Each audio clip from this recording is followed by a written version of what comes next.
ရုံးခန်းကိုပထမဆုံးအကြိမ်ရောက်လာတဲ့သားလေးကနယံတွေကြားထဲကခိုးနားထောင်တဲ့ဆက်တွေကိုအကုန်လိုက်ရှာပြီးပေါ်ထုတ်လိုက်တဲ့အခါအတွင်းရေးမှုမလေးတောင်အံ့ဩတုန်လှုပ်သွားခဲ့ရပါတယ်။ကျွမ်းကျင်အဖွဲ့တွေနဲ့စစ်ဆေးထားတာတော့မတွေ့ခဲ့တဲ့ဆက်တွေကိုဒီကလေးကဘလို့များရှာတွေ့သွားတာလဲ။ဒီသားလေးဟာတာမန်ကလေးတယောက်မဟုတ်ဘူးဆိုတာကျမရိပ်မိလိုက်ပါတယ်။တကယ်တော့သူဟာကျမရဲ့အမွေဆက်ခံသူအဖြစ်ရွေးချယ်ခံထားရတဲ့ကလေးမဟုတ်ပါဘူး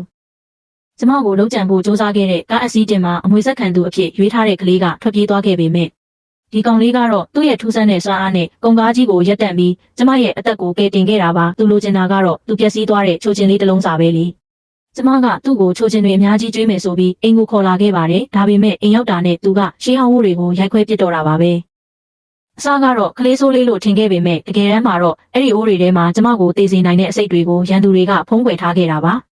ကျမကိုဒုက္ခပေးနေတာကျမရဲ့ဦးလေးနဲ့ဝမ်းကွဲမောင်မှန်းတီးလိုက်ရတဲ့အချိန်မှာတော့သူတို့ကကျမမွေးစားသမျှကလေးတွေကိုအကုန်တက်ပစ်မယ်လို့ချင်းချောက်လာခဲ့ပါတယ်။ဒါရင်မကသေးပါဘူး။ကျမရဲ့ခန္ဓာကိုယ်ထဲမှာလည်းအသက်အန္တရာယ်ရှိတဲ့အထိအစိတ်တွေပြန့်နှံ့နေပြီဆိုတာကိုသားလေးကဖော်ထုတ်ပေးခဲ့ပါတယ်